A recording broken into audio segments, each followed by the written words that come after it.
مشکاة المصابیح وعن عثمان بن ابی العاص انه شکا الى رسول اللہ صلی اللہ علیہ وسلم وجعا یجدہ فی الجسد۔ حضرت عثمان ابن ابی العاص رضی اللہ تعالی عنہ سے روایت ہے انہ شکا کہ بے شک انہوں نے شکایت کی الی رسول اللہ صلی اللہ علیہ وسلم اللہ کے رسول صلی اللہ علیہ وسلم سے وجعن درد کی یجدہ فی جسدہ جو کہ ان کے جسم میں ہو رہا تھا، جسم میں محسوس کر رہے تھے۔ فقال له رسول اللہ صلی اللہ علیہ وآلہ وسلم تو ان سے اللہ کے رسول صلی اللہ علیہ وآلہ وسلم نے ارشاد فرمایا ضع یدک علی الذی یعلم من جسدک، اپنے ہاتھ کو اس جگہ پر رکھو جس جسم کے حصے پر تم تکلیف محسوس کر رہے ہو، وقل اور یہ دعا پڑھو بسم اللہ ثلاثا، یعنی بسم اللہ الرحمن الرحیم بسم اللہ الرحمن الرحیم بسم اللہ الرحمن الرحیم۔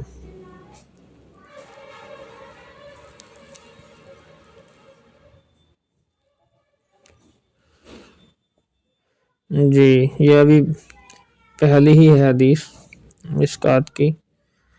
تو اللہ کے رسول صلی اللہ علیہ وآلہ وسلم نے ارشاد فرمایا کہ اپنے ہاتھ کو اس جگہ پر رکھو جس جگہ پر تم درد محسوس کر رہے ہو، وقل اور پڑھو بسم اللہ ثلاثا، 3 مرتبہ تو بسم اللہ پڑھو، وقل 7 مرات اور 7 مرتبہ یہ دعا پڑھو آگے والی، اعوذ بعزت اللہ وقدرتہ من شر ما اجد واحاذر، یہاں تک ہے۔ قال راوی کہتے ہیں ففعلت، میں نے ایسا ہی کیا، فاذهب اللہ ما کان بی، تو اللہ تعالیٰ نے ختم کر دیا وہ درد جو کہ مجھے تھا۔ رواہ مسلم۔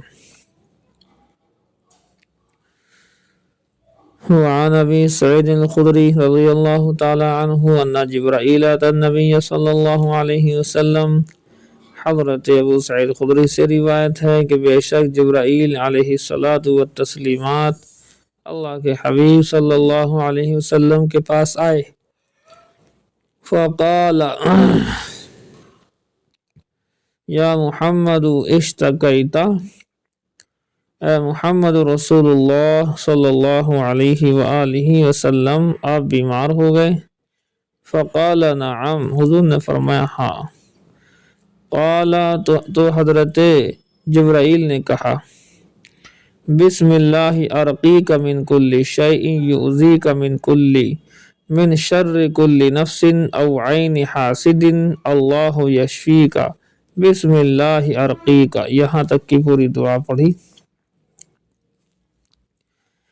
وعن ابن عباس رضی اللہ تعالی عنہ، حضرت ابن عباس رضی اللہ تعالی عنہما سے روایت ہے، قال فرماتے ہیں کان رسول اللہ صلی اللہ علیہ وآلہ وسلم یعوذ الحسن والحسین اعیذکما بکلمات اللہ التامات من کل شیطان وہامہ ومن کل عین لامہ۔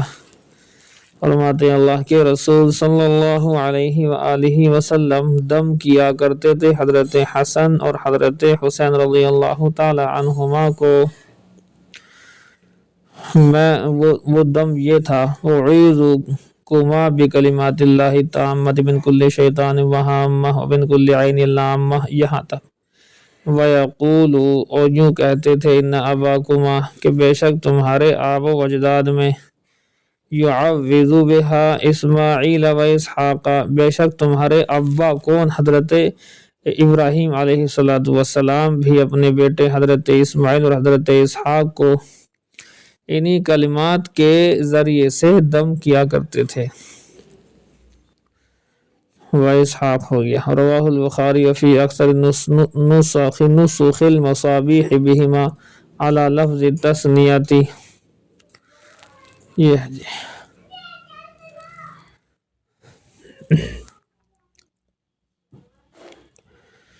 وعن ابی ہریرہ رضی اللہ تعالی عنہ قال قال رسول اللہ صلی اللہ علیہ وآلہ وسلم، اللہ کے رسول صلی اللہ علیہ وآلہ وسلم نے ارشاد فرمایا، من یرید اللہ بہ خیرا یصب منہ، کہ اللہ تعالیٰ جس شخص کو بھلائی پہنچانے کا ارادہ کرتے ہیں تو اس کو مصیبت میں مبتلا کر دیتے ہیں۔ مصیبت کے اندر مبتلا ہونا بھی ایک طرح کی بھلائی ہی ہوتی ہے، لیکن دو باتیں ہیں۔ اگر کسی کو یہ جانچ نہ ہو، پہچان نہ ہو کہ یہ بیماری جو میرے ساتھ لگی ہوئی ہے یہ میرے لیے خیر ہے یا میرے لیے شر ہے، یعنی اس بیماری سے یہ بیماری میرے لیے ثواب کا ذریعہ ہے یا عذاب کا، اگر کسی کو یہ چیز دیکھنی ہو تو اس کا ایک آسان ٹپ ہے اس کی۔ کیا ہے ٹپس؟ وہ ٹپس یہ ہے کہ اگر بیماری کے بعد میں انسان کا رجحان اللہ کی طرف زیادہ ہوا ہے، یعنی اضافہ ہوا ہے، اس کا اللہ تعالیٰ کے دھیان میں اضافہ ہوا ہے، اللہ تعالیٰ کی طرف رغبت کرنے میں زیادہ ہوا ہے، چاہے عبادات میں کم ہو گیا ہو، مان لیجئے بیمار آدمی ہے تو اتنی زیادہ عبادت تھوڑی ہو پائے گی، لیکن دلی اور قلبی رجحان زیادہ ہو گیا تو اس کا مطلب یہ ہے کہ یہ جو بیماری اس کے اندر ہی مبتلا ہے یہ اللہ کی طرف سے اس کے لیے بہت بڑی خیر ہے، رحمت ہے۔ لیکن اگر بیماری آنے سے پہلے اچھی خاصی عبادات میں تھا، اللہ کی طرف رجوع کرتا تھا، اب بیماری آنے کے بعد اللہ سے بالکل ہٹ گیا، نماز تک جو ہے چھوڑ بیٹھا، ساری چیزیں مطلب چاہ کر کے بھی کرتا نہیں ہے، نہ زبان پر ذکر کرتا ہے، اللہ سے دور ہو گیا، تو یہ بیماری اس کے لیے رحمت نہیں ہے بلکہ عذاب ہے۔ تو یہ پہچاننا ہو کہ یہ بیماری رحمت ہے یا زحمت یعنی عذاب ہے، تو اس طریقے سے ہوتی پہچان۔ اللہ اکبر۔ دیکھو جی، وعنہ وعن ابی سعید عن النبی صلی اللہ علیہ وسلم، حضرت ابو ہریرہ ہی اور حضرت ابو سعید خدری سے روایت ہے، دونوں سے روایت ہے کہ اللہ کے نبی صلی اللہ علیہ وآلہ وسلم نے ارشاد فرمایا، ما یصیب المسلم من نصب ولا وصب ولا ہم ولا حزن ولا اذى ولا غم حتى الشوکۃ یشاکها الا کفر اللہ بها من خطایا، کہ مسلمانوں کو جب کوئی رنج، دکھ، فکر، حزن، ایذا اور غم پہنچتا ہے، یہ سب آگے دیکھو، نصب کے معنی رنج، وصب کے معنی دکھ، ہم کے معنی فکر، اور حزن تو حزن ہے ہی، ولا اذا، اور اذا کے معنی ایذا، تکلیف،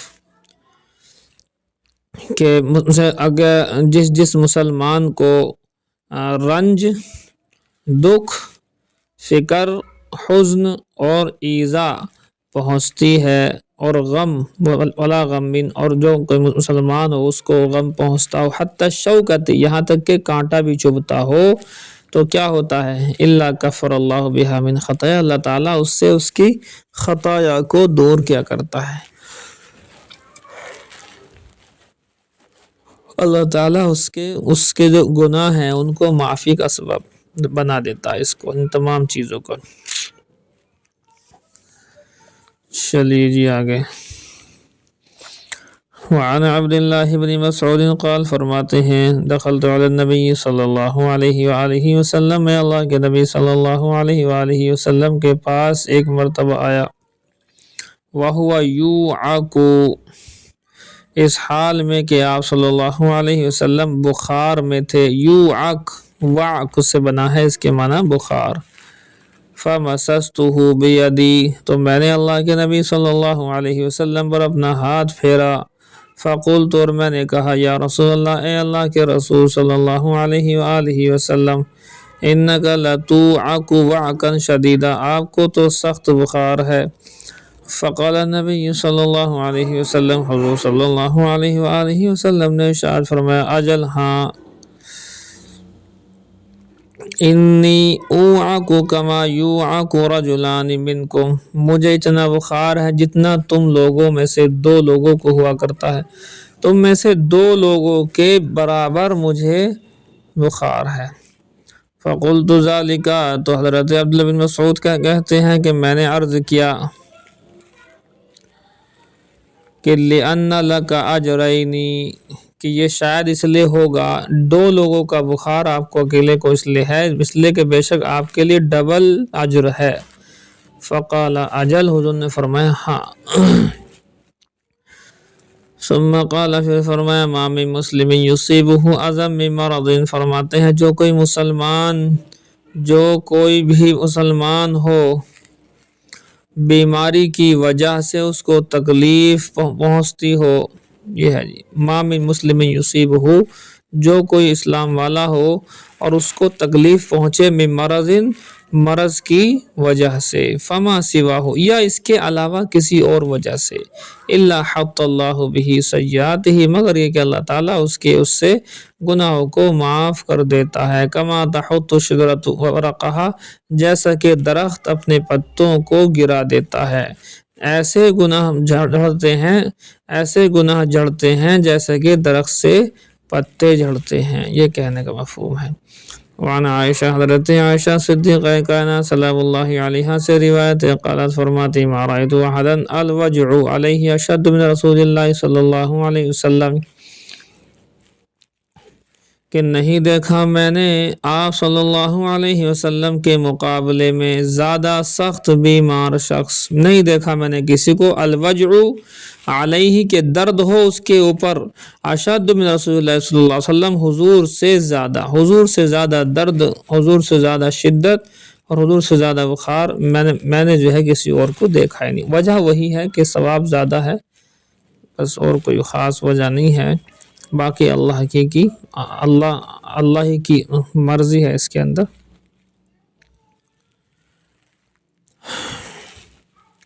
وعنہا قالت حضرت عائشہ صدیقہ کائنات سلام اللہ علیہ فرماتی مات النبی صلی اللہ علیہ وسلم کہ حضور صلی اللہ علیہ وسلم کا انتقال ہوا اس حال میں کہ بین حاقنتی و ذاقنتی کہ آپ صلی اللہ علیہ وسلم میرے سینے اور گردن کے درمیان تھے. فلا اکرہ شدت الموت لأحد ابداً بعد النبی صلی اللہ علیہ وسلم پس نہیں ناپسند کرتی ہوں میں موت کی شدت کو، موت کی سختی اور موت کی شدت کو کسی کے لیے اب میں کبھی بھی ناپسند نہیں کرتی ہوں. حضور صلی اللہ علیہ وآلہ وسلم کے بعد کیا مفہوم ہے؟ ان کے ذہن میں اصل میں یہ تھا پہلے سے کہ موت کی سختی جو ہوتی ہے گناہگاروں کو ہوتی ہے، حالانکہ یہ بات صحیح نہیں تھی. تو اللہ کے نبی صلی اللہ علیہ وسلم کی موت کی سختی کو جب انہوں نے محسوس کیا دیکھا تو کہتی ہیں کہ اس کا مطلب یہ ہے کہ نیک لوگوں کو بھی موت کی سختی ہو جاتی ہے. یہ ہے جی. تو میں حضور صلی اللہ علیہ وسلم کے بعد میں اگر کسی کی خبر لگے مجھے کہ فلاں کو موت کی سختی ہے، حالت نزع میں دقت ہو رہی ہے، تو میں نہیں سمجھتی کہ وہ آدمی ٹھیک نہیں ہے بلکہ ٹھیک بھی ہو سکتا ہے. یہ ہے جی بات. نہیں سمجھے؟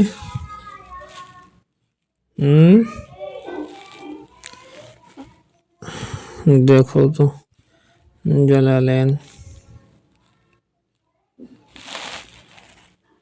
جلالین دیکھیے گا سمجھ میں آ گیا تو آپ کی. یہ کہاں تک ہو گیا جلالین؟ اچھا یہاں تک ہے.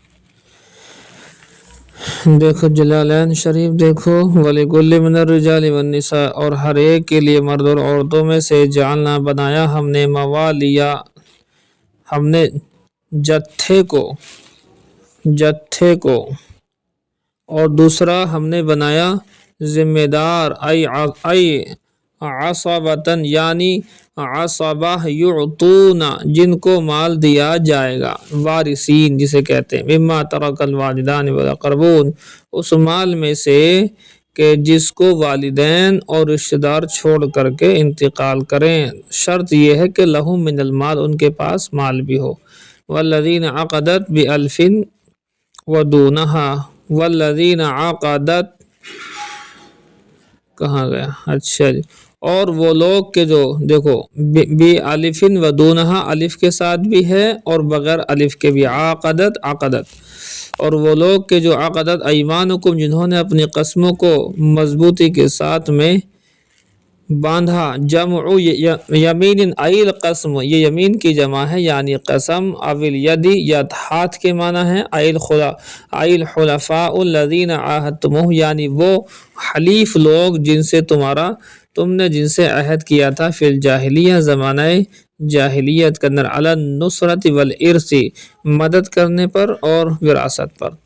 یہ اصل میں منسوخ ہو گئی ہے آیت، منسوخ ایسے ہے کہ زمانہ جاہلیت میں یہ ہوتا تھا کہ ایک دوسرے سے عہد کر لیا کرتے تھے کہ بھئی ایسا ہے مجھ سے کچھ نقصان ہو جائے گا تو اس کی بھرپائی میں تم میری ہیلپ کرنا، تم سے نقصان ہو جائے گا تو میں تمہاری بھرپائی کروں گا، اور جب میرا انتقال ہو جائے گا تو تم میرے وارث بن جانا، جو میرا مال ہے، اور میرا انتقال ہو جائے گا تو آپ لوگ میرے مال کے وارث جو ہے ہو جانا۔ تو یہ ایک معاہدہ ہوا کرتا تھا زمانہ جاہلیت میں۔ بھائی اتنا سمجھ لو آیت میراث کے آنے کے بعد وہ تمام پہلے کے جو مسائل تھے وراثت کے وہ سب ختم ہو گئے۔ فَآتُوهُمْ الْآنَ اب دے دو تم ان کو، الآن سے ان کا حصہ دے دو، حظہم ان کا حصہ، من المیراث میراث سے، وَهُوَ السُّدُسُ اور وہ چھٹا حصہ تھا۔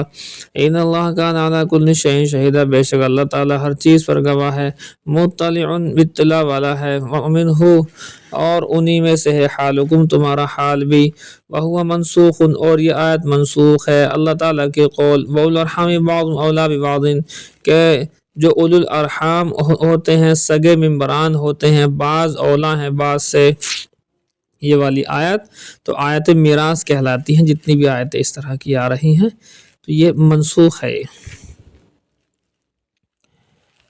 دیکھو جی، الرجال قوامون مسلطون علی النساء فرماتے ہیں کہ مرد حاکم ہیں، ذمہ دار ہیں عورتوں پر، یؤدبونہن کہ ان کو ادب سکھاتے ہیں، ویاخذون علی ایدیہن اور ان کے ہاتھوں پر ان کو لیتے ہیں، بما فضل اللہ اس چیز کے ذریعے سے جو اللہ نے فضیلت دی ہے، بعضهم علی بعض کو بعض کے اوپر، ای بتفضیلہ لہم علیہن یعنی ان مردوں کا حاکم ہونا ان کے اوپر، بالعلم علم میں بھی ہے، والعقل عقل میں بھی ہے، والولایت ولایت میں بھی ہے، وغیر ذالک اس کے علاوہ بھی ہے، وبما انفقوا علیہن اور اس وجہ سے بھی ہے کہ انہوں نے خرچ کیا ہے علیہن ان عورتوں کے اوپر، من اموال اپنے مالوں میں سے، فالصالحات منہن پس وہ نیک عورتیں جو ان میں سے، قانتات مطیعات لازواجہن جو اپنے شوہروں کی اطاعت کرنے والی ہیں، حافظات للغیب اور ان کی غیر حاضری میں، ای لفروجہن اپنی حیا کی جگہ کی حفاظت کرتی ہیں، وغیرہا اور تمام چیزوں کی حفاظت کرتی ہیں، فی غیبت ازواجہن اپنے شوہروں کی غیر حاضری میں، بما حفظہن اللہ اس وجہ سے کہ اللہ تعالیٰ نے ان کی حفاظت کی ہے، حیث اوصی علیہن الازواج اس حیثیت کے وصیت کی ہے ان کے لیے ان کے شوہروں کو، لیکن واللتی تخافون نشوزہن اور وہ عورتیں کہ تمہیں خوف ہو ان کی نافرمانی کا، عصیانہن ان کی نافرمانی کا، لکم تمہارے لیے، بیان ظہرت امارات بیں طور کے عورت کی جانب سے نافرمانی کی علامتیں ظاہر ہونے لگ جائیں، تو سب سے پہلا کام یہ کرو کہ فعظوہن ان کو نصیحت کرو، فخوفوہن من اللہ انہیں اللہ سے ڈراؤ، وہجروہن فی المضاجع اور ان کو بستروں کو چھوڑ دو، اعتزلوا الی فراش آخر اور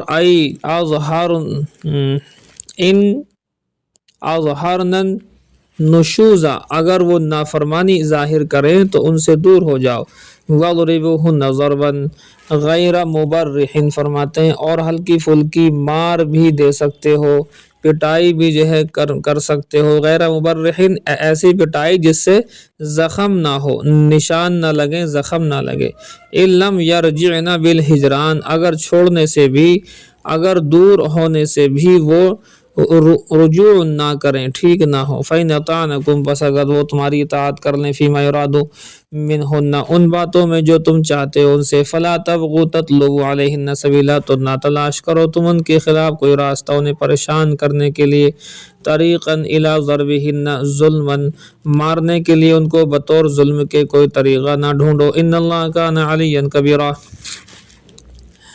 بے شک اللہ تعالیٰ بلند و بالا ہے، بڑا ہے، فَاحْذَرُوهُ أَن يُعَاقِبَكُمْ پس تم ڈرو اس سے، أَن يُعَاقِبَكُمْ یہ کہ تمہیں وہ عذاب دے سکتا ہے، إِن ظَلَمْتُمُوهُنَّ اے مردو اگر تم نے عورتوں کے اوپر ظلم کیا، وَإِنْ خِفْتُمْ عَلِمْتُمْ اور اگر تم خوف کرو، تمہیں معلوم ہو جائے، شقاق خلاف بینہما ان دونوں کے درمیان پھٹن کو، یعنی ان کے دل پھٹ چکے ہیں، بین الزوجین شوہر بیوی کے درمیان بن نہیں رہی ہے، والاضافۃ للاتساع فرماتے ہیں اس میں شقاق بینہما کے اندر جو اضافت ہے مضاف مضاف الیہ یہ وسعت کے لیے، ای شقاقا بینہما ان دونوں کے درمیان میں اگر تم پھٹن کو محسوس کرو، شقاق کہتے ہیں میاں بیوی کے درمیان درار کو، فَبْعَثُوا تو علاج یہ ہے کہ فَبْعَثُوا إِلَيْهِمَا بِرَضَاهُمَا بھیجو ان دونوں کی جانب ان دونوں کی رضامندی سے، کسے بھیجو، حَكَمًا رَجُلًا عَدْلًا حکم کو بھیجو، ایک ذمہ دار بنا کر کے مرد کی طرف سے، ایک ذمہ دار بناؤ وہ عورت کے خاندان کی طرف سے، وہ دونوں بیٹھ کر کے مسئلے کو حل کریں، کیا غلطی ہو رہی ہے، کیا خطا ہو رہی ہے، پھر بھی اگر نہ بنے بات تو پھر طلاق کا ہے راستہ۔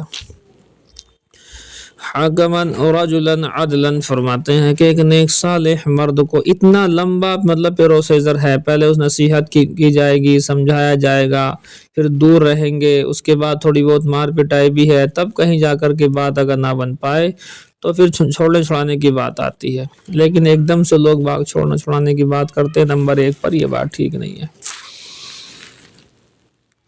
فرماتے ہیں بھیجو تم ان دونوں کی جانب ان دونوں کی اور رضامندی سے، حکمن ایک شخص جو کہ حکم بنے، ذمہ دار بنے، کیسا ہونا چاہیے، رجلاً عدلاً انصاف والا ہونا چاہیے، من اہلہ مرد کی جانب سے، مرد کے رشتہ داروں کی جانب سے، وحکما من اہلہا اور عورت کے رشتہ داروں کی جانب سے بھی ایک حکم ہو، دو حکم ہو گئے، ان کے ساتھ اور لوگ بھی بیٹھ جائیں چاہیں، لیکن مین یہ دو حکم ہوں گے۔ وَيُؤَكِّلُ الزَّوْجُ حَكَمَهُ فِي طَلَاقٍ وَقَبُولِ عِوَضٍ عَلَيْهِ اور موکل بنائے گا شوہر، موکل تو خود ہی ہے، وکیل بنائے گا شوہر، حکم بنائے گا شوہر طلاق کے سلسلے میں اور اس پر عوض کے لینے کے سلسلے میں، جسے خلا کہتے ہیں اسے، وَتُؤَكِّلُ هِيَ حَكَمَهَا اور عورت اپنا حکم کسی کو بنائے گی، فی الاختلاع اس سے خلا لینے میں، فَيَجْتَهِدَانِ پہلے تو وہ کوشش کریں گے، وَيَأْمُرَانِ الظَّالِمَ بالرجوع اور ظالم کو ظلم سے رجوع کرنے کا، واپس ہونے کا، پیچھے ہٹنے کا حکم کریں گے، او یفرقان اور اگر بات نہ بنے، ان رأیاہ اگر وہ دونوں، ان رأیاہ اگر وہ اس کو محسوس کرے، اب یفرقان تو دونوں درمیان میں جدائی کا فیصلہ کر سکتے ہیں، کبھی ٹھیک ہے ان کے معاملات ایسے ہیں کہ حل نہیں ہو سکتے، لہذا الگ الگ ہو جاؤ۔ قال تعالی اللہ فرماتا ان یریدا ان حکمان اگر یہ دونوں حکم ارادہ کریں گے، اصلاحا بھلائی کا، خیر کا ارادہ کریں گے، یوفق اللہ بینہما تو اللہ تعالیٰ بین الزوجین شوہر بیوی کے درمیان میں موافقت ڈال دے گا، یقدرہما علی ما ہوا الطاعۃ من اصلاح او فراق یعنی اللہ تعالیٰ مقدر کر دے گا ان کے لیے علی ما ہوا طاعت اس چیز کو مقدر کر دے گا جو کہ اس کے لیے خیر ہوگی، من اصلاح یا تو اصلاح ہو جائے گی شوہر بیوی کی، اور فراق یا جدائیگی ہو جائے گی، جدائیگی ہونے میں بھی خیر ہی ہوتی ہے، اگر بات نہ بن رہی ہو تو یہ بھی نہیں ہے کہ زندگی بھر گھٹ گھٹ کے رہا جائے، لیکن بہرحال یہ بھی نہیں ہونا چاہیے کہ ذرا سی باتوں پر طلاق کے مطالبے ہوں عورت کی طرف سے، اور مرد کی طرف سے ذرا سی باتوں پر چھوڑنا ہو. یہ دونوں باتیں جہالت کی ہیں.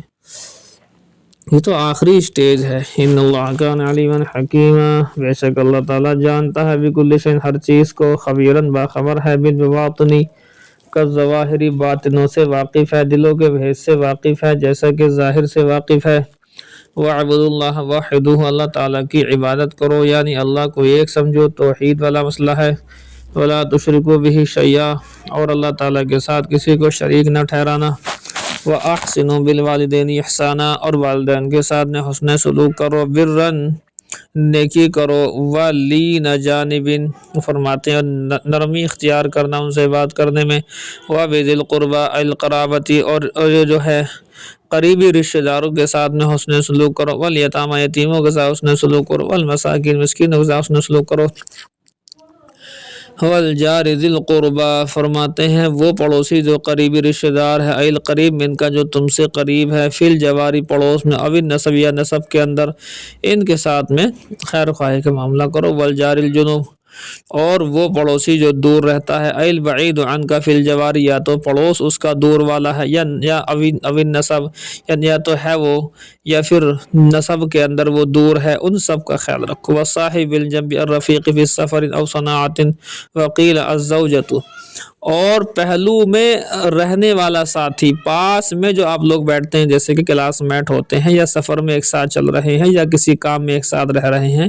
ایک قول یہ ہے کہ اس سے مراد ہے بیوی. الرفیق فی سفر، فرماتے ہیں وہ ساتھی جو سفر میں جو ہے ساتھی ہو، او صنعت، یا کسی کام اور بزنس کے اندر ساتھ رہتے ہو. وقیل الزوجہ، چونکہ بیوی بھی جو ہے ساتھ ہی رہتی ہے، اسی وجہ سے کہا گیا الزوجہ. وابن السبیل، فرمایا کہ راستے کا بیٹا کون ہوتا ہے؟ مسافر. المنقطع فی سفرہ، جو مسافر ہوتا ہے سفر کو منقطع کر رہا ہوتا ہے، اس کے ساتھ حسن سلوک کرو. وما ملکت ایمانکم، اور وہ جو باندیاں اور غلام تمہارے پاس ہیں، ان کے ساتھ حسن سلوک کرو. من الارقہ، رقیقن کی جمع غلام باندی مراد ہے. ان اللہ لا يحب من كان مختالا متکبر، بے شک اللہ تعالیٰ نہیں پسند کرتا ان لوگوں کو جو کہ مختال کے ترجمہ متکبرا، گھمنڈی، فخورا، فخر کرنے والا، علی الناس، لوگوں پر، بما اوتیا، جو اسے دیا گیا ہے. الذین، مبتدا ہے. یبخلون، وہ ہے کہ جو بخل کرتا ہے، کنجوسی کرتا ہے، بما یجب علیہم، جو چیزیں واجب ہیں اس جیسے کہ زکوٰۃ، فطرہ واجب ہے تو ان کے دینے میں جو ہے بخل کرتا ہے. وَيَأْمُرُونَ النَّاسَ بِالْبُخْلِ بِهِ، اور لوگوں کو حکم کرتا ہے بخل کرنے کا. وَيَكْتُمُونَ مَا آتَاهُمُ اللَّهُ مِنْ فَضْلِهِ، اور چھپاتا ہے ان چیزوں کو جو اللہ نے دیا اپنے فضل سے. من العلم، علم کو چھپاتا ہے. والمال، مال ہو تو مال کو چھپاتا ہے. وہ کون لوگ ہیں؟ وَهُمُ الْيَهُودُ، یہی لوگ ہیں یہودی. وَخَبْرُ الْمُبْتَدَإِ لَهُمْ، فرماتے ہیں اور مبتدا کی خبر تو یہاں پر آئی نہیں، تو کہاں ہے خبر مبتدا کی؟ وہ ہے لہم وعید شدید، یہ ہے یہاں پر محذوف نکلے گا. وہ لوگ کہ جو ایسا کرتے ہیں ان کے لیے دردناک عذاب ہے، سخت عذاب اور وعید ہے. وَأَعْتَدْنَا لِلْكَافِرِينَ، اور تیار کر رکھا ہم نے کافروں کے لیے، بذالک، اس چیز کا انکار کرنے والے، بغیر ہی، اور اس کے علاوہ کا انکار کرنے والوں کے لیے، عذاب مہینہ، توہین آمیز عذاب، ذا اہانت، توہین والا، اہانت والا. والذین، اور وہ لوگ کہ یہ جو الذین ہے عطف ہے علی الذین قبل، پہلے والے الذین پر، وہ لوگ کہ جو ينفقون اموالہم، خرچ کرتے ہیں اپنے مالوں کو، ریا الناس، لوگوں کو دکھانے کے لیے، لوگوں کو دکھانے کے لیے جو خرچ کرتے ہیں. اچھا جی. مرائین لہم، یعنی ان کو دکھانے کے لیے. ولا یؤمنون باللہ ولا بالیوم الآخر، اور وہ ایمان نہیں رکھتے ہیں اللہ پر اور نہ ہی قیامت کے دن کے اوپر.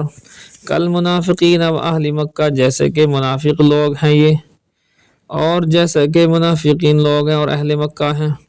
وَمَن يَكُنِ الشَّيْطَانُ لَهُ قَرِينًا، اور جس شخص کا ساتھی شیطان ہو، صاحباً ساتھی ہو، یعمل بِأَمْرِهِ، اور وہ شیطان کے حکم سے ہی عمل کرتا ہے، کہا اولئک، جیسے کہ یہ لوگ ہیں، تو فساء بئس قرینا، تو بہت برا ساتھی ہے شیطان ہوا. ہوا شیطان، بہت بڑا ساتھی ہے وہ یعنی شیطان۔ بس جی چلیے گا۔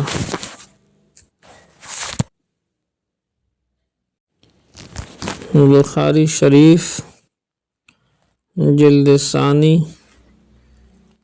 کتاب التوحید، کتاب التوحید ہی سے کل کچھ باتیں ہوئی تھی آپ سے، جس کا خلاصہ یہی تھا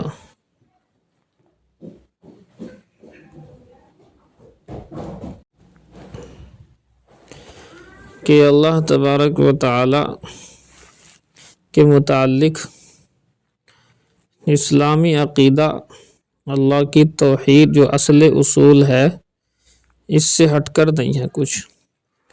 تمام عبادتوں کا منبع، مرجع اور جڑ یہی ہے۔ اگر توحید نہ ہو تو پھر ساری کی ساری عبادتیں ڈھیر ہو جائیں گی۔ حبط اعمال کہتے ہیں اسے، حبط اعمال۔ کلام پاک میں کئی جگہ آتا ان تحبط اعمالکم، حبطت اعمالکم، اس طرح سے۔ تو اعمال ہی حبط اور ختم ہو جائیں گے، یہ ہے جی بات۔ اسی لیے توحید کے دامن کو ہر حال میں تھام کر کے رکھنا ہے۔ واصل بن عطا نامی شخص، جس کی وجہ سے معتزلہ جو فرقہ ہے اس کی بنیاد پڑی، اور اس طریقے سے اسلام کا پہلا جو فرقہ ہے وہ تو خوارج ہے۔ خوارج، خارجی لوگ جو حضرت علی کرم اللہ وجہہ کو کافر نعوذ باللہ کہا کرتے تھے، تو وہ خارجی اسلام کا سب سے پہلا فرقہ ہے۔ دوسرا فرقہ جو ہوا تھا رافضی، جو حضرت علی کی شان میں غلو کرتے، شیعہ لوگ جیسے آج کل کے، کبھی حضرت علی کو خدا کہہ دیا، کبھی حضرت علی کو آسمانوں میں بیٹھے ہیں نیچے کی طرف جھانک رہے ہیں، کبھی اللہ تعالیٰ ہی حضرت علی کے روپ میں تھا، اس طریقے کی باتیں کرتے ہیں۔ تو یہ ہے بہرحال ایک ایک فرقے کی کئی شاخیں بھی ہیں۔ جیسے شیعہ فرقہ ہے، تو شیعہ جو فرقہ ہے اس کی شاخیں دارالعلوم دیوبند کے فتوے کے حساب سے 120 تک جو ہے پہنچ چکی ہیں۔ ہے تو ایک ہی فرقہ، لیکن اس کے 120 تک شاخیں ہیں۔ تو شیعوں کے یہاں بھی توحید والا مسئلہ گڑبڑایا ہوا ہے، اور انہوں نے اللہ کے حبیب صلی اللہ علیہ وسلم کے بعد بھی امامت کے نام سے نبوت کو جاری مان رکھا ہے۔ امامت کو یہ نبوت سے زیادہ مانتے ہیں۔ نبی چھوٹا ہوتا ہے، امام ان کے نزدیک بڑا ہوتا ہے، جو کہ بالکل کفریہ عقیدہ ہے۔ تو تھوڑا سا اس کے بارے میں بھی آپ جان لیجئے گا، چونکہ اس میں فرقوں کی باتیں ہونی ہیں۔ دیکھیے شیعہ مذہب کیا ہے؟ جی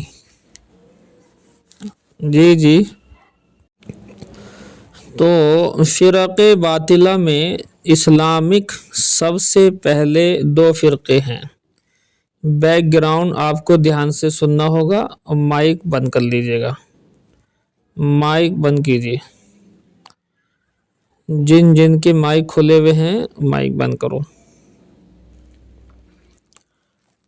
دیکھیے یہ باتیں جاننا اس لیے ضروری ہو گیا کہ اسکولوں کے اندر شیعہ بچے جو پڑھنا پڑھانا کرتے ہیں، ہمارے سنیوں کو بہکا کر کے شیعت کے اندر مبتلا کرنے کی کوشش کرتے ہیں، اور ہمارے مسلمان جو ہیں بہکائے میں آ جاتے ہیں، سنی حضرات بہکائے میں آ جاتے ہیں حضرت حسن اور حسین کے نام پر۔ چونکہ ہم لوگ مانتے ہیں حضرت حسن اور حسین، حضرت علی کرم اللہ وجہہ کو، تمام کے تمام اہل بیت پر ہمارا ایمان اور ہماری جان ہے، وہ اہل بیت، ہم ان سے ہٹ کر کیا کر سکتے۔ تو اہل بیت سے چونکہ ہمارا خاص کانٹیکٹ ہے، اس وجہ سے ہمارے بیچارے سنی حضرات شیعوں کے جھانسے میں آ جاتے ہیں کہ یہ بھی حضرت حسن حسین حضرت علی کی بات کرتے، حالانکہ یہ در حقیقت حضرت حسن حسین حضرت علی کی بات اس طرح سے نہیں کرتے جس طرح سے روایتوں میں ہے، یہ گھٹا بڑھا کر کرتے ہیں۔ تو سب سے پہلی بات آپ یہ سمجھیے گا کہ اسلام کا سب سے پہلا فرقہ خارجی فرقہ، ان کو خوارج بولتے ہیں۔ خوارج جنگ صفین کے اندر چند ہزار، 4,000 کے لگ بھگ لوگ حضرت علی ہی کی جو ہے جماعت میں تھے، اور وہ کسی وجہ سے حکم بنانے کی وجہ سے روٹھ گئے، اور روٹنے کے بعد وہ چلے گئے ایک غار وغیرہ میں، پہاڑوں چھیتروں میں نکل گئے۔ تو ان کو خوارج اس لیے کہتے ہیں چونکہ یہ خارجی ہے، خارج ہونے والا شخص ہے، جو صحابہ کی جماعت سے خارج ہو کر کے ایک طرف کو ہو گئے تھے۔ 4,000 لوگ تھے۔ یہ حضرت علی کے بارے میں یہ کہتے تھے کہ حضرت علی نے حکم بنا کر کے کفر کر لیا تو کافر ہو گئے، نعوذ باللہ من ذالک، اتنی بڑی بات بول دیا کرتے تھے۔ حضرت علی نے سمجھانے کے لیے ان کو حضرت عبداللہ بن عباس مفسر قرآن کو بھیجا رضی اللہ تعالی عنہما۔ حضرت گئے، جا کر کے ان کے سوالات کے جوابات دیے۔ ان میں سے مان لیجئے 4,000 ہیں تو 2,000 کی واپسی ہو گئی، لیکن 2,000 ڈھیڑ تھے وہ رہ گئے۔ وہ حضرت علی کے خلاف ہر وقت بولنا، ہر وقت باتیں کرنا، اور جملے بھی عجیب عجیب طرح کے بولتے تھے۔ سود اللہ وجہ، نعوذ باللہ، اس طرح کی بات کہتے تھے، سود اللہ وجہ، اللہ تعالیٰ علی کے چہرے کو سیاہ کرے، نعوذ باللہ۔ تو اسی کے بدلے میں ہمارے سنی اکابرین نے کہا کہ بھی اس کا جواب دو، کرم اللہ وجہ۔ یہ چل رہا نا، کرم اللہ وجہ بولتے، حضرت علی کے نام ہی پر کیوں بولتے ہم؟ حضرت ابوبکر صدیق کے نام پر بولتے ہیں رضی اللہ عنہ، لیکن کرم اللہ وجہ وہ نہیں بولتے۔ حضرت عمر کے نام پر نہیں بولتے، حضرت عثمان غنی کے نام پر نہیں بولتے۔ حضرت علی کے نام پر بہت سارے الفاظ بولتے ہیں، ہم رضی اللہ عنہ بھی بولتے ہیں، سلام اللہ علیہ بھی بولتے ہیں، اور ہم کرم اللہ وجہ، اللہ تعالیٰ ان کے چہرے کو عزت بخشے۔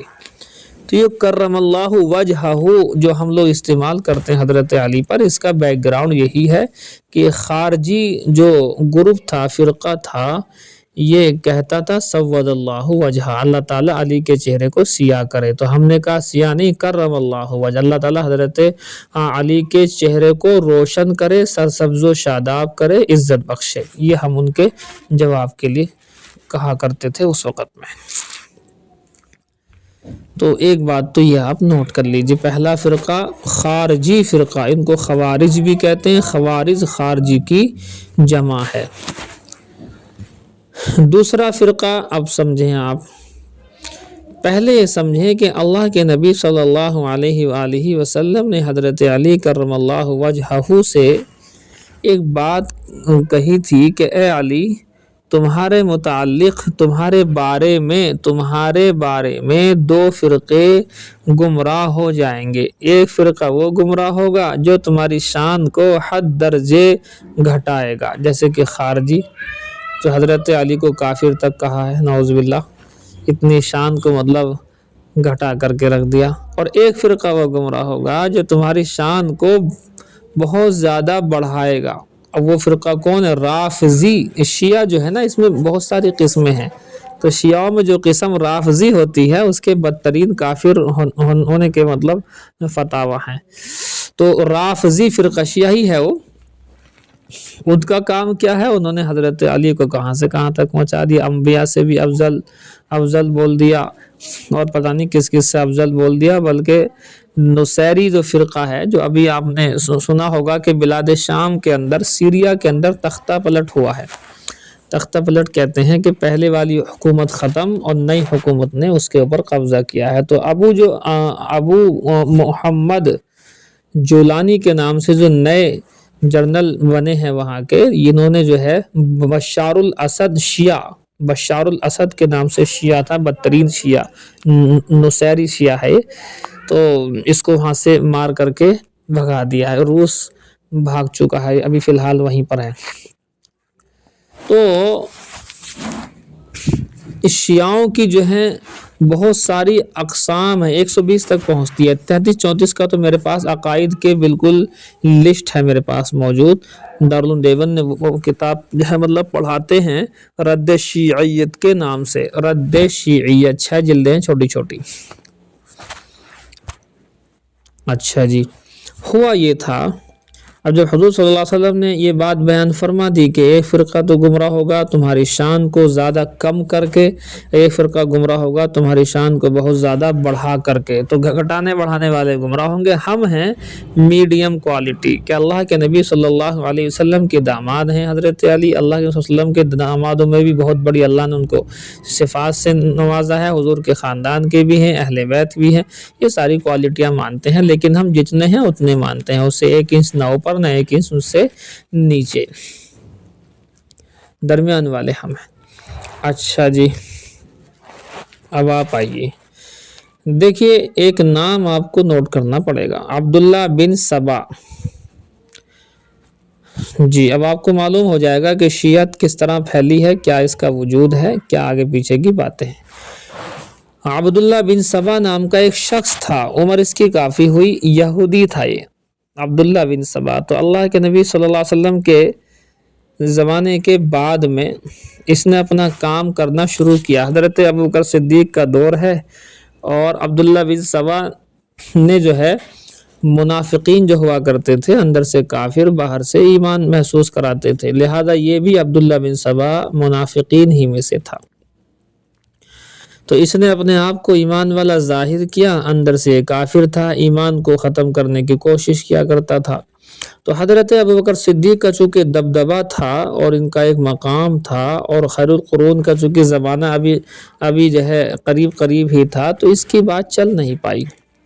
حضرت ابوبکر صدیق کے وقت میں اس کی بات نہیں چل پائی۔ حضرت عمر فاروق کا دور آیا، 2.5 سال کے بعد حضرت عمر فاروق آ گئے، حضرت ابوبکر صدیق کے 10 سال تک ان کی حکومت رہی ہے۔ تو حضرت عمر کے زمانے کے اندر بھی اس نے فتنہ اٹھانے کی کوشش کی، حضرت عمر نے اٹھا کر کے اسے مصر وغیرہ، ملک شام وغیرہ جہاں تہاں اسے بھیج دیا، لیکن اس کا جو فتنہ تھا وہ ابھر نہیں پایا، چونکہ حضرت علی ان تمام فتنوں کے لیے دروازہ تھے، یعنی ان فتنوں کو اندر گھسنے نہیں دیا اس گیٹ سے، اور حضرت عمر کے انتقال کے بعد فتنوں کا دروازہ کھل گیا۔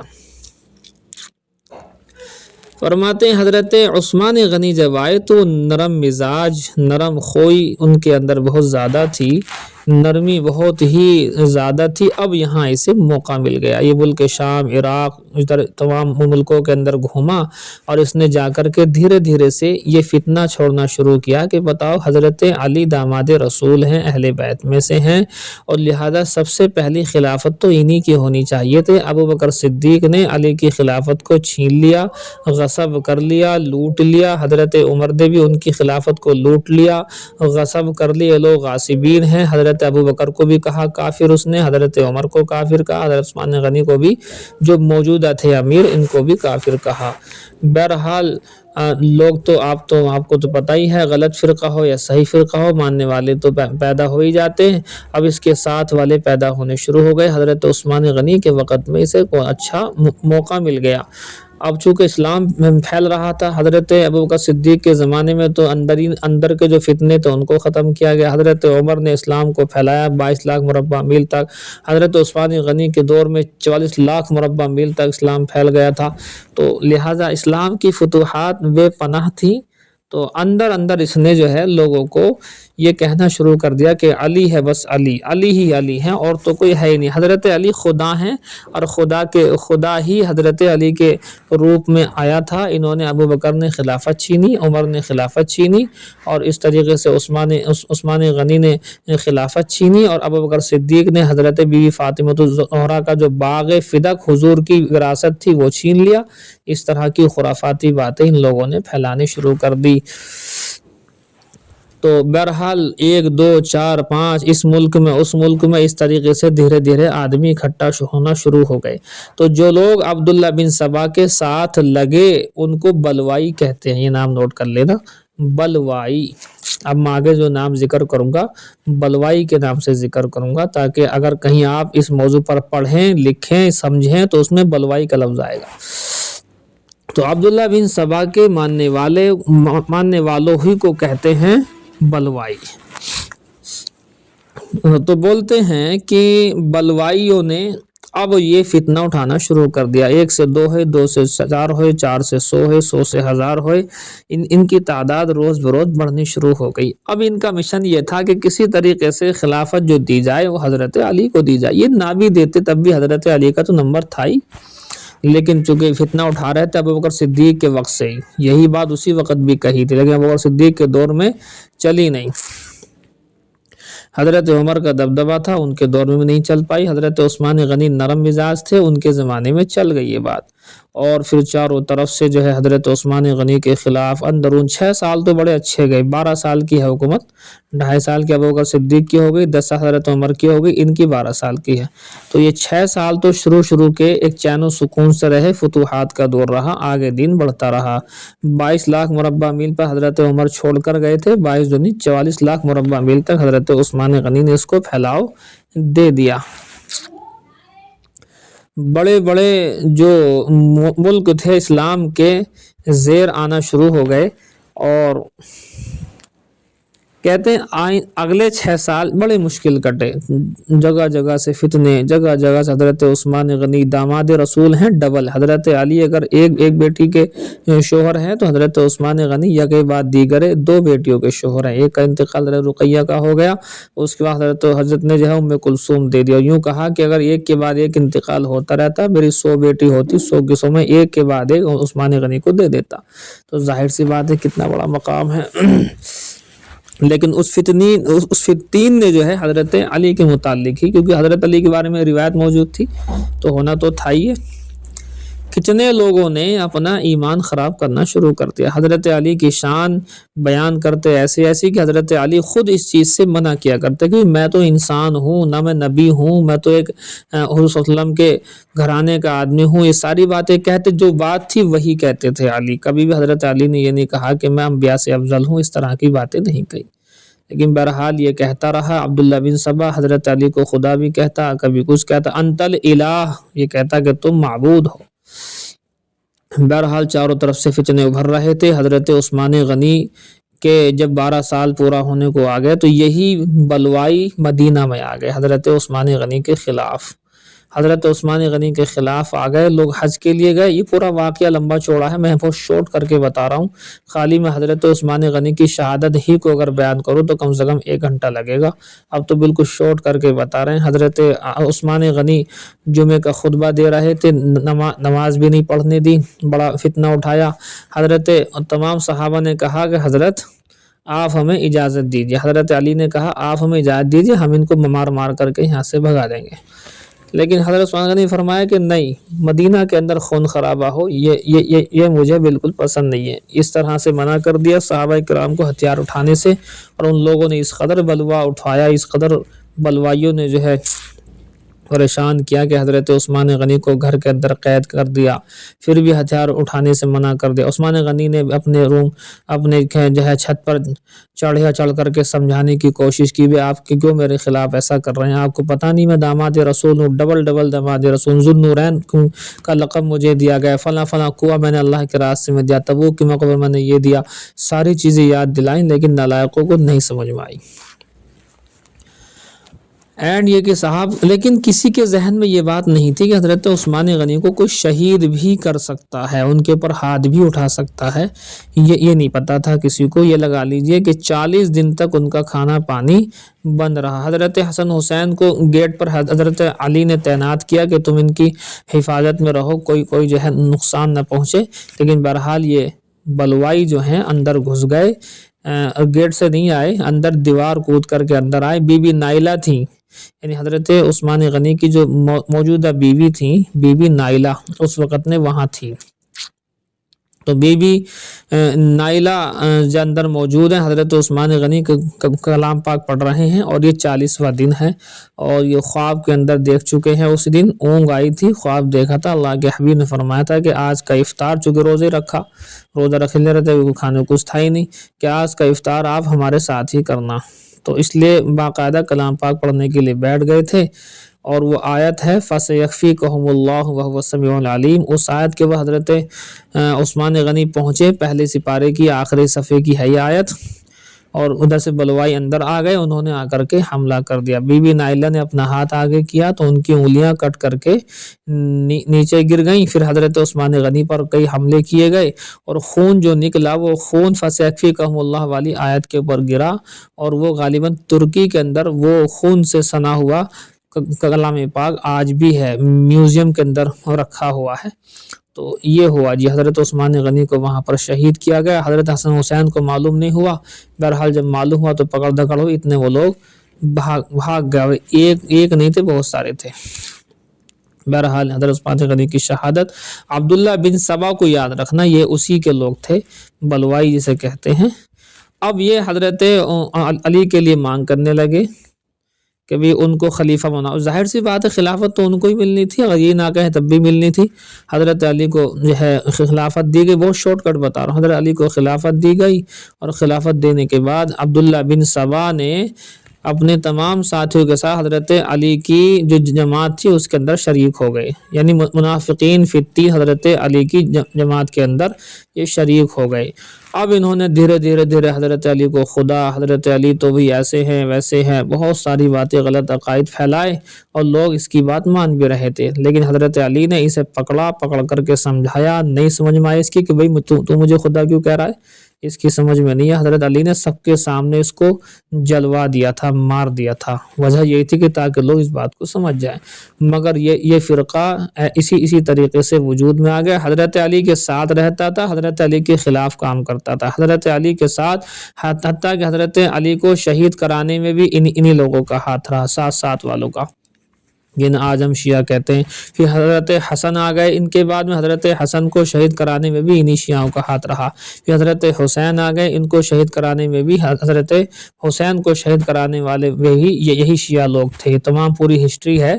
اس کے بعد آپ سمجھیں کہ ان کے فرقوں کے اندر بھی درار پڑی، 1 کے 2 ہوئے، 2 کے 4 ہوئے، 4 کے 6 ہوئے، 8 کے 10 ہوئے، 10 کے 20، 20 کے 40، 40 کے 80 اور 120 فرقوں تک پہنچ چکے ہیں۔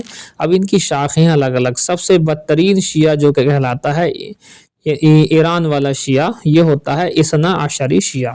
اب ان کے عقائد سنیں، یہ تو ہو گیا ان کا بیک گراؤنڈ کہ عبداللہ بن سبا یہودی منافق جس کو مارا بھی حضرت علی ہی نے تھا، لیکن اس کے عقائد حضرت علی کے خلاف جو تھے وہ آج تک ان لوگوں کے اندر پھیلے ہوئے ہیں۔ انہوں نے اپنی کتابیں الگ لکھی، انہوں نے اپنا سارے سسٹم الگ لے کر کے بیٹھے، تقریباً 200 سال تک ان کی کتابیں منظر عام پر آتی بھی نہیں تھی، پریس نہیں تھی تو اس لیے نہیں چھپتی تھی کتابیں۔ جب سے کتابیں سامنے آئیں تب ان کے عقائد لوگوں کے سامنے کھلے۔ اب سمجھیں آپ، یہ فرقے کا اسٹارٹنگ بیک گراؤنڈ سمجھ میں آئی ہی گیا آپ کو، کیسے کیسے شیعت پھیلی ہے۔ اب دیکھیے ان کے عقائد کیا کیا تھے اسی وقت سے لے کر کے اب تک، جو ہم ان کو کافر کہتے ہیں اس کی خاص وجہ ہے۔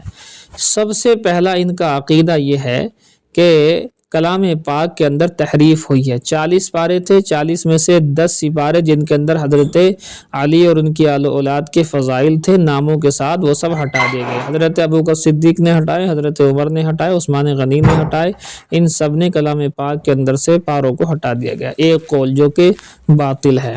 دوسرا ان کی کتاب ہے اصول کافی کے نام سے، 5 جلدیں ہیں اس کی، ہمارے بخاری کی طرح سے بہت مضبوط مانتے ہیں اسے یہ لوگ،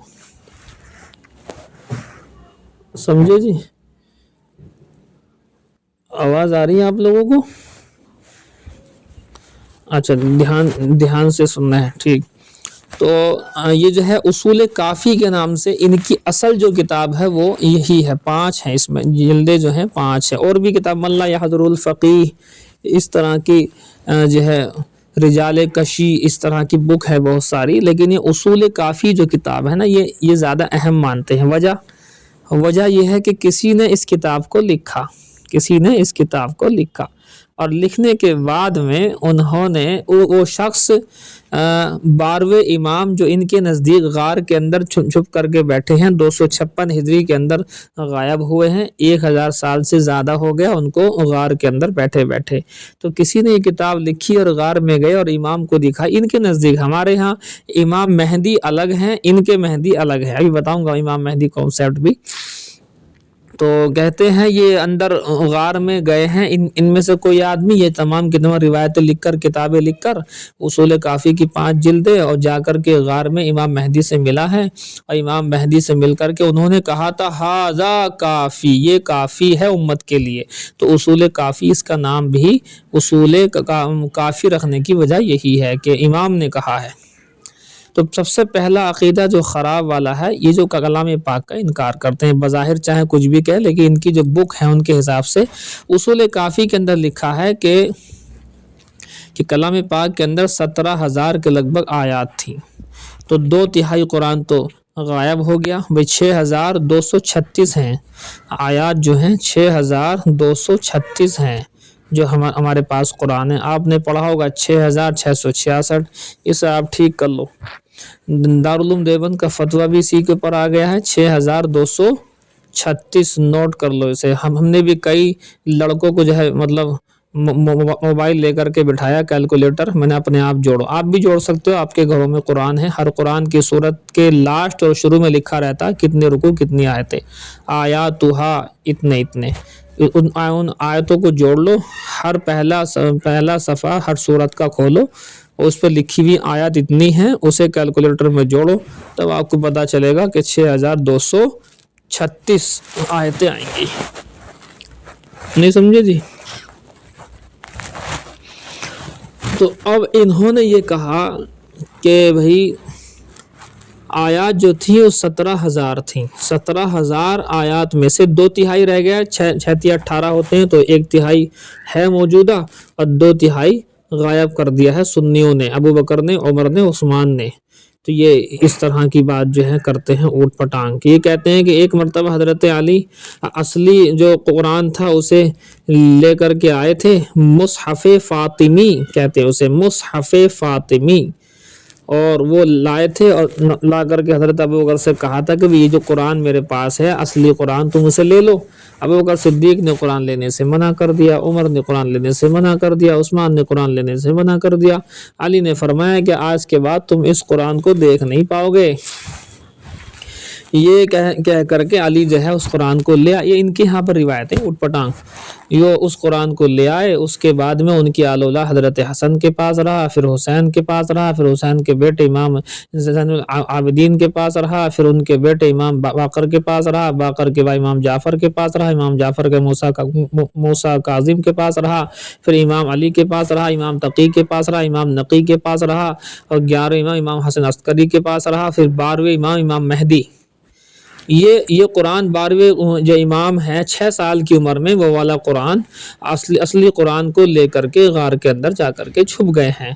غار کا نام بھی نوٹ کر لیجئے آپ، یہ جس غار کو کہتے ہیں سرہ من رعا، سرہ من رعا کی غار، یہ غار کا نام ہے۔ سرہ من رعا کہتے ہیں خوش ہو گیا وہ شخص جس نے اسے دیکھا، یہ معنی ہے اس کے، سرہ خوش ہو گیا، من وہ شخص، رعاہ جس نے اسے دیکھا، تو سرہ من رعا کی غار کہتے ہیں یہ لوگ۔ وہ 12ویں امام 6 سال کی عمر ہی میں امام مہدی کے نام سے، یہ انہی کو کہتے ہیں امام مہدی۔ وہ 12ویں امام جو غار میں جا کر کے چھپے ہیں 1200-1300 سال پہلے، وہ بیٹھے ہیں، پتہ نہیں کب آئیں گے، اصلی مطلب کلام پاک لے کر کے آئیں گے، اور یہ ہمارے قرآن نقلی ہے ان کے حساب سے، نعوذ باللہ۔ تو بہرحال یہ جو ہے 12ویں امام یہ کہتے ہیں کہ وہ جو قرآن مصحف فاطمی 17,000 آیات کا تھا، اور یہ جو ہے ایسے وہ لے کر کے چلے گئے ہمارے 12ویں امام، جب وہ آئیں گے تو جب ملے گا، اب تو کسی کے پاس قرآن اصلی ہے ہی نہیں ہے، تو تھوڑا بہت قرآن ہے، اس میں حضرت علی کا نام نہیں، وغیرہ وغیرہ۔ اچھا جی، یہ بات سمجھ میں آ گئی۔ تو پہلا عقیدہ کفریہ کلام پاک میں تحریف مانتے ہیں، گھٹاؤ بڑھاؤ مانتے ہیں، حالانکہ قرآن کی ایک آیت نہ گھٹ سکتی ہے، نہ بڑھ سکتی ہے، نہ گھٹا سکتے ہیں، نہ بڑھا سکتے ہیں، نہ جوڑ توڑ ہو سکتا ہے۔ تو پہلا عقیدہ تو یہی ان کا خراب ہے۔ دوسرا عقیدہ ان کا اماموں کا عقیدہ، دیکھیں امام یہ حضرت علی کو مانتے ہیں، پہلا امام حضرت علی امام ہے، حضرت حسن بھی امام، حضرت حسین بھی امام، ہم بھی امام ہی کہتے ہیں انہیں، لیکن ہمارا امام ان کے امام میں بڑا انتر ہے۔ ہم امام کہتے ہیں تو ہم یوں کہتے ہیں کہ امام مطلب کہ ہم انہیں اپنا مقتدی مانتے ہیں، بڑا مانتے ہیں۔ یہ کہتے ہیں نہیں، امامت کا مطلب ہے نبوت سے زیادہ بڑے لوگ، نبی سے بڑے حضرت علی، حضرت حسن حسین جتنے بھی امام ہیں وہ نبی سے بڑے ہوتے ہیں، نبی چھوٹا ہوتا ہے، امام ان کے نزدیک ہوتا ہے بڑا، ایسا امام تو ہم مان بھی نہیں سکتے، یہ تو بالکل کفری عقیدہ ہے۔ یہ کہتے ہیں کہ جیسے نبی پر وحی الہی آتی ہے اس سے زیادہ امام پر اللہ کی طرف سے وحی الہی آتے ہیں، کہ نبی کو بھی اختیار نہیں ہوتا حرام حلال کے کرنے کا، لیکن امام کو اختیار ہوتا ہے کسی کو حرام کر دو کہ کسی چیز کو حلال کر دو۔ اس طرح کے غلط عقیدے امامت کے متعلق، امام کے متعلق اتنے غلط عقائد ہیں کفریہ شرکیہ، لہذا یہ چیز ہے ہی نہیں۔ اچھا جی، اور آپ دیکھیں ان کے یہاں پر اب تو خیر بہت سارے فرقے ہو گئے الگ الگ، اب تو ایسے ایسے فرقے بھی آ گئے، نصیری نام سے ان کا فرقہ، وہی جو ملک شام کا میں نے آپ سے بتایا، وہ اتنا بدترین فرقہ کہ جس کی کوئی انتہا نہیں۔ وہ یوں کہتا ہے کہ لوگ کہتے ہیں علی خدا ہیں، بس خدا ہے، اتنی چھوٹی بات، ارے خدا نہیں ہے علی، علی تو خدا کا بھی خالق ہے، یعنی علی نے خدا کو پیدا کیا ہے۔ آگے کہتا ہے کہ علی خدا کا رازق ہے، کہ علی تو خود خدا کو روزی دیتا ہے، اس طرح کی واسطے کرتے ہیں، اتنے آگے بڑھ گئے جس کی کوئی انتہا نہیں۔ تو بہرحال اب کلام پاک کی تحریف کے قائل ہیں، اور امامت کے نام سے نبوت سے بھی زیادہ مطلب بڑی چیز مانتے ہیں کہ نبی چھوٹا امام بڑا ہے، حضرت علی بڑے ہیں، تمام انبیاء چھوٹے ہیں، نعوذ باللہ، اس طرح کی باتیں کرتے ہیں جو ہے۔ اور مسئلے مسائل اس قدر گندے ہیں، اس قدر خراب ہیں کہ آپ کے سامنے بیان نہیں کر سکتے۔ ہلکا سا میں آپ کو اشارہ کیے دیتا ہوں، متعہ کے نام سے ان کے یہاں پر ایک اس قدر گندگی والا عمل ہے جس کی کوئی انتہا نہیں ہے۔ متعہ وہی ہوتا ہے جو، میں خالی اشارہ کروں گا، اپنے آپ اس بات کو آپ سمجھیں، جو کوٹھے ہوتے ہیں، کوٹھے وہی بس متعہ کا اڈا ہے، لہذا اس کو یہ جائز کہتے ہیں۔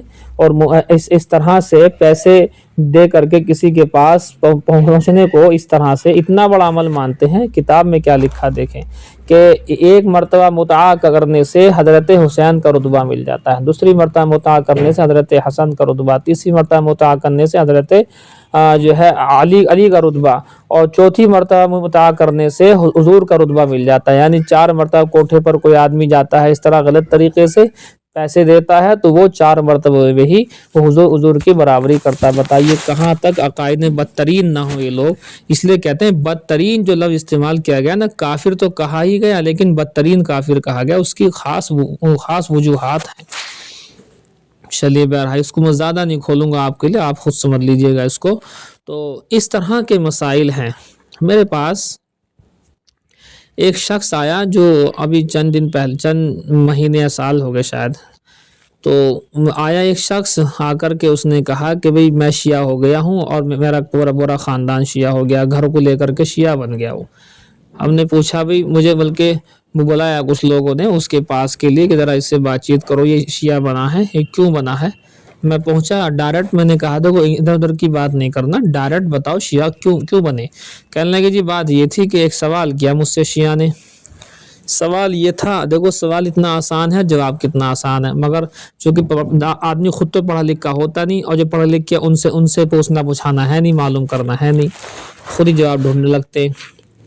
کہ سوال یہ کیا کہ حضرت ابراہیم کا واقعہ بیان کرتے ہو، اس ابراہیم کے واقعے میں یہ ہے کہ پہلے جانور ذبح ہوا ہے، مینڈھا ذبح ہو گیا، اب مینڈھا ذبح ہونے کے بعد میں 2 رکعت نفل نماز جو ہے پڑھی گئی ہے، تو وہی نفل نماز ہماری عید کی نماز ہے، اب واجب ہے وہ، انہوں نے بطور شکرانے کے 2 رکعت نفل پڑھی تھی، وہی نماز ہماری عید کی نماز ہے۔ تو کہنا چاہ رہا تھا کہ پہلے جانور ذبح ہوا تھا، بعد میں 2 رکعت پڑھی تھی، لیکن ہمارے یہاں لوگ جو پڑھتے ہیں پہلے 2 رکعت ہے 2 گانا پڑھتے ہیں، اور 2 گانا پڑھنے کے بعد عید کی نماز پڑھنے کے بعد میں جانور ذبح کرتے ہیں، اس سے پہلے ذبح کر نہیں سکتے۔ اچھا جی، یہ بات سمجھ میں آ گئی۔ اب یہ جو بات جو ہے کہی ہے، تو کہنا یہ چاہ رہا تھا کہ ہمارے یہاں بھی یہی ہونا چاہیے کہ پہلے جانور ذبح کریں اس کے بعد میں جائیں نماز پڑھنے کے لیے۔ تو میں نے کہا کہ یہ سوال شیعہ نے کرا تو آپ نے کیا کیا، کسی سے معلومات کی؟ کہ میں نے ڈھونڈنے کی کوشش کری، اس کا جواب مجھے مل نہیں پایا۔ میں نے ہم جو ہے ہم یہاں بیٹھے ہیں، ہم کیا اس لیے بیٹھے ہیں گاجر مولی یہاں چھیلتے رہیں گے بیٹھے ہوئے؟ آپ ہم سے بتاتے، کسی سے تو بتاتے، علماء سے ملتے، آپ کو کیا پتا آپ کون سا کوئی مولی مفتی ہیں کیا ہیں؟ نہیں جی میں نے ڈھونڈا مجھے تو ملا نہیں جواب، تو میں نے ان کی کتابیں پڑھنا شروع کر دی تاکہ ان کی کتابوں کے اندر کوئی بات ڈھونڈوں غلط تو مجھے غلط تو ملی نا، پھر میں شیعی ہو گیا۔ نہج البلاغہ کے نام سے ان کی ایک معروف و مشہور کتاب ہے، اور عام طور پر نیا آدمی کو جو ہے وہی مطلب کتاب دے دیتے ہیں یہ، اس میں حضرت علی کے اقوال اور اس میں قصے اور واقعات ہیں، بہت سارے من گھڑت ہیں اس کے اندر واقعات۔ تو بہرحال کہنے لگا میں نے نہج البلاغہ پڑھی، مجھے کوئی غلط نہیں لگا تو میں ان کا ہو گیا۔ میں نے کہا بھی اگر آپ کا جواب میں ہینڈ ٹو ہینڈ ابھی دے دوں تو کیا آپ ہو جاؤ گے؟ آپ سے کہنے لگے ہاں بالکل۔ تو میں نے کہا بھی اس میں کیا بات ہے؟ سب سے پہلی بات حضرت ابراہیم علیہ السلام کا عمل یہی تھا کہ پہلے ذبح ہوا بعد میں نماز پڑھی، اور آپ صلی اللہ علیہ وآلہ وسلم کا بھی عمل شروع اسلام میں یہی تھا، پہلے آپ جانور ذبح ہوتا تھا، جانور ذبح ہونے کے بعد میں آ کر کے نماز پڑھتے تھے، پھر اس کے بعد میں اللہ پاک نے، بخاری کی ہے یہ روایت، اللہ پاک نے حکم دے دیا اوپر سے، کیا حکم دیا؟ انا اعطیناک الکوثر فصلی لربک وانحر، اے نبی اب تم پہلے نماز پڑھو اور بعد میں جانور ذبح کرو، فصلی لربک نماز اور رب کے لیے، وانحر اور جانور ذبح کر۔ تو پہلے اللہ نے اس حکم کو چینج کر دیا، شریعت کو چینج کر دیا، اللہ کو اختیار ہے، اللہ نے فرمایا پہلے نماز پڑھو اور بعد میں جانور ذبح کرو۔ اب اتنا آسان جواب تھا کہ بھی ٹھیک ہے پہلی شریعت میں یہ تھا اور حضور نے شروع میں اس کے اوپر عمل کیا، بعد میں اللہ نے حکم دے دیا کہ نماز پہلے ہوگی جانور ذبح بعد میں ہوگا، اس میں کیا دقت ہے؟ تو ایک دم سے ہکا بکا رہ گیا، چاروں طرف کو دیکھ رہا، کچھ لوگ اور بیٹھے تھے، کہنے لگے بھی اتنی بات تو ہماری بھی سمجھ میں آ گئی، ہم بھی عام آدمی ہیں، پٹ ہیں بالکل، لیکن اس صاحب نے سمجھائی بالکل بات سمجھ میں آ گئی، پہلے حکم یہ تھا بعد میں اللہ کی مرضی جو چاہے حکم دے۔ تو کچھ دیر بیٹھا رہا، نہیں وہ میں اپنے علماء سے مشورہ کروں گا، علماء شیعہ والوں سے۔ میں نے کہا جب تم شیعہ ہوئے تھے تو اپنے علماء سے رائے مشورہ کرا تھا ہم لوگوں سے؟ تو خاموش ہو گیا، بیٹھا رہا، پھر کہنے لگے میں ایک بار میں نے ملنا نہیں، پہلے اس مسئلے کو حل کرو۔ آپ کا جواب ہو گیا، کہنے لگے کہاں مجھے تم وہ دکھاؤ اردو میں نے نکال کے موبائل میں فوراً کلام پاک کا ترجمہ تفسیر صاف دکھا دیا، لو لکھا دیکھو، اور میں نے یہ عام مسئلہ کوئی خاص نہیں ہے۔ کچھ دیر تک سوچتا رہا تو لوگوں نے کہا کہ دیکھو اس کا دل تو اس کا مان رہا ہے، ابھی سے ایسا لگ رہا ہے کہ شاید میں ہار گیا، میں جیت ہار کا موقع مت دیکھو، نہ تو تم میرے مقابلے کے ہو تو جیت ہار کرو گے، تم کیا ہو اور میں کیا ہوں تمہیں پتا ہے، جس مسئلے کی بنیاد پر تم شیعہ ہو گئے ہم نے اسے ایک منٹ کے اندر کر دیا حل، تو تمہاری اوقات کیا اور ہماری اوقات کیا ہے؟ تو لہٰذا یہ تو سوچو مت، مقابلے بازی ہو رہی ہے یہاں پر، جیت ہار ہو رہی ہے، حق اور سچ کی بات چل رہی ہے، اسے مانو۔ تو بیٹھا رہا کچھ دیر تک، اس کا چونکہ دیکھ گیا کہ جواب تو ہو گیا، میں اپنے علماء سے مشورہ، جب آپ شیعہ بنے تو اس وقت کیوں نہیں کرا مشورہ آپ نے ہم سے؟ اب کیوں کہہ رہے ہیں آپ وہاں ادھر آنا ہے تو شیعوں سے رائے، وہ کیوں کہیں گے آپ سے سنی بن جاؤ، وہ تو کہیں گے شیعہ رہو۔ بہرحال پھر لوگوں نے جو ہے ڈانٹا بڑھیا کر کے، ہمارے کچھ لوگ بیٹھے تھے انہی کے یار دوست تھے، وہ شیعہ کے ہی یار دوست تھے، خوب بڑھیا کر کے لتاڑ لگائی کہ تو ہے پاگل، جاہل ہے، نالائق ہے، خبیث، تو ایسے کیسے شیعہ بن کے بیٹھ گیا، گھر والوں کو اتنے گمراہ کر دیا، اور سوال کا جواب تیرے ایک منٹ میں ہو گیا۔ اجی وہ تو خوب کہا لیکن ضدی ہے، ہٹ دھرمی ہے، اللہ کی طرف سے جب مہر کسی کے سینے پر لگ جائے تو اب اس کو کیا علاج ہے؟ ہم نے کہا بھی ہم نے اپنی بات پہنچا دی، اب تمہارا کام تھا، تم نے کہا تھا شیعہ سے توبہ کروں گا، نہیں کرتے ہو تو تم جانو، تمہارا کام جانے، ہمارا کام پورا ہو گیا، بس وہ میٹنگ وہاں سے برخاست ہوئی۔ تو اس طرح کے لوگ ہوتے ہیں، علمی کمی بے انتہا ہوتی ہے، علمی کمی بے انتہا ہوتی ہے۔ بہرحال اس کا بیک گراؤنڈ میں نے شیعت کا آپ کو اس لیے بتایا کہ آج کل اسکول کالجوں کے اندر لڑکے لڑکیاں ان کے جھانسے میں آ رہے، حضرت علی حضرت حسن حسین کا نام لیتے ہیں، چونکہ ہم بھی مانتے ہیں انہیں، تو ہم یہ دو لوگ باگ یہ سمجھنے لگتے ہیں جیسے کہ ایک صاحب جو ہے شیعہ ہوتے ہوتے بچ رہے ہیں میری وجہ سے۔ 8 گھنٹے میں نے ان سے بات چیت کی، تب انہیں حضرت حسن حسین اور اہل بیت کی باتیں سمجھائیں، تو اس نے یہ تو کہا کہ جی میں یہ سمجھتا تھا کہ شاید حسن حسین حضرت علی وغیرہ کے بارے میں علم صرف شیعوں کے پاس ہوتا ہے، ہمارے لوگوں کے پاس نہیں ہوتا، لیکن آپ کو سن کر لگا کہ ہاں آپ کے پاس اس کے بارے میں بہت بڑا علم ہے۔ میں دیکھو مجھ سے بڑے بڑے میرے اساتذہ موجود ہیں، ان کے پاس تو بہت بڑا علم ہوگا، جب میں اتنا چھوٹا آدمی کتنا بڑا علم ہے تمہارے حساب سے؟ بہرحال یہ باتیں ہوئیں اور وہ بس بچا کر رہا ہے، سمجھ لیجیے ہم لوگوں نے روکا ہوا ہے، نہ تو شیعہ ہو جائے کب سے کب کا۔ تو خلاصہ یہی ہے کہ شیعت ایک بدترین جو ہے فرقہ ہے، جس کے عقائد ایسے جو آپ کے سامنے بیان کی ہے میں نے۔ وہ تحریف قرآن کے قائل، حضرت علی کی امامت کے قائل، امامت کو نبوت سے زیادہ بڑا مانتے ہیں، اور متعہ کے نام سے مسائل اتنے من گھڑت ہیں، بدتمیزی کے ہیں اور بہت زیادہ خرابی ہے۔ تو 12 امام مانتے ہیں لوگ، اس میں بھی بہت بڑا فالٹ ہے کہ 12 ہی امام کیوں مانتے ہیں، حالانکہ امام تو بہت سارے ہوئے ہیں۔ تو ان کا الگ ہی اپنی مطلب بک لکھی ہیں، الگ ہی احادیث لکھی ہیں، من گھڑت روایتیں بھری پڑی ہیں پورے مذہب کے اندر، مسلک کے اندر۔ وہ روایتیں سناؤں گا تو کئی گھنٹے لگ جائیں گے، پر خلاصہ یہ ہے، بیک گراؤنڈ میں نے آپ سے بتایا، یہ لوگ توحید سے ہٹ چکے ہیں۔ خلاصہ کیا نکلا؟ یہ لوگ توحید سے ہٹے ہوئے ہیں۔ جب توحید سے ہٹے ہیں تو پھر کفر و شرک کے اندر مبتلا ہو گئے ہیں۔ تو علماء کے فتاوی ان کے متعلق کفر کے اس وجہ سے ہیں۔ کچھ لوگ پوچھتے ہیں بھی کیوں ہیں کافر؟ اچھا ایک مسئلہ اور سمجھ لو یہیں پر ہی ہلکا سا، تقیہ لفظ ہے لیکن تقیہ بولتے ہیں اسے لوگ، بڑے قاف سے ہے۔ تقیہ کیا چیز ہے؟ چھپانا۔ ان کے یہاں لکھا ہوا ہے کہ تم اپنے آپ کو چھپا کر کے رکھو۔ کوئی سنی تم سے یہ کہے کہ تم کلام پاک کو مانتے ہو، اس کو، ہاں اسی قرآن کو مانتے ہیں ہم، کہ ہم نے سنا کہ تم اس قرآن کا انکار کرتے ہو، کہ نہ ہم انکار نہیں کرتے، حالانکہ وہ جھوٹ بول رہا ہے۔ اس کو تقیہ کہتے ہیں یہ لوگ، بلکہ ان کے یہاں کتاب میں لکھا ہوا ہے لادی لمن لا تقیۃ اللہ، جو اس طرح سے سنیوں کو بیوقوف نہ بنائے، تقیہ نہ کرے، اس کا کوئی دین نہیں ہے۔ یعنی دین ہی یہ ہے کہ جھوٹ بولو۔ تو اگر ہم ان سے کچھ پوچھتے ہیں تو وہ پھر اس بات کو کہتے ہیں، لیکن ہم ان کو پھانستے ہیں کہ فلاں جو کتاب ہے بتاؤ اسے مانتے ہو؟ اب کہے گا مانتا ہوں کہے گا تو ہم دکھاتے ہیں اس کتاب کے اندر لکھا ہوا، پھر یہ لوگ بھاگتے ہیں، ہم جیسے لوگوں سے بھاگتے ہیں۔ بہرحال ان کے متعلق بیانات بہت ہو چکے ہیں، فی الحال تو میں نے آپ کو خالی ایک بات دی ہے توحید والی، کہ توحید ان کے یہاں پر گڑبڑا گئی ہے، لہذا توحید باقی نہیں رہی ہے۔ اسی وجہ سے کلام پاک کو کلام پاک نہ ماننے والے کی توحید تو ختم ہو گئی۔ انبیاء سے افضل اگر کسی انسان کو کوئی مان لے تو اس کی توحید تو ختم ہو گئی۔ تمام خرافاتی مسائل اگر اپنے مذہب کے اندر داخل کر لے توحید تو ختم ہو گئی۔ تو یہ چیز ہے جی، بات سمجھ میں آئی جی؟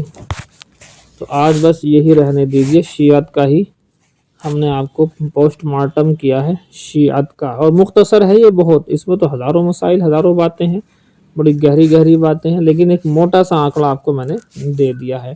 تو یہ شیعت کا پوسٹ مارٹم ہے، کہاں سے شروعات ہے کیا ہے۔ اور ہمیشہ سے سنیوں کے دشمن رہے ہیں، یاد رکھنا، کبھی بھی شیعہ سنیوں کا نہیں ہو سکتا۔ 12 لاکھ سنی مسلمانوں کو مارا گیا ہے سیریا کے اندر، ملک شام، جہاں ان کی حکومت ابھی ختم ہوئی ہے۔ 12 لاکھ سنی علماء اور مسلمانوں کو مارا ہے ان لوگوں نے۔ اس سے پہلے بغداد کے اندر اسے سقوط بغداد کہتے ہیں، 6 لاکھ سے لے کر کے 18 لاکھ مسلمانوں کو، ہمارے لوگوں کو وہاں پر ذبح کیا ان لوگوں نے۔ اجی کتنی بڑی کہانی ہیں۔ میر جعفر، میر صادق، جس نے ٹیپو سلطان کو دھوکہ دیا، سرودولہ کو دھوکہ دیا، ان سب کو دھوکہ دینے والے، مروانے والے، یہ سب شیعہ لوگ تھے۔ اور آج بھی یہی ہیں منافقین لوگ، ہمیشہ اسلام والوں کو نقصان پہنچاتے ہیں۔ دیکھنے میں یہ دکھا رہے ہیں اسرائیل کو ہم نے حملہ کر دیا، یہ کر دیا، یہ سب بہانے بازی ہے، اس کو ہم لوگ جانتے ہیں، اچھی طرح جانتے ہیں ہسٹری کو۔ تو بہرحال تو شیعہ کبھی بھی سنیوں کا نہیں ہو سکتا ہے، یہ بدترین لوگ ہیں اور یہ اسی طرح سے رہیں گے، چونکہ اپنا مسئلہ تھوڑی چھوڑ دیں گے۔ چلیے بہرحال جائیے گا اب آپ، بہت دیر ہو گئی۔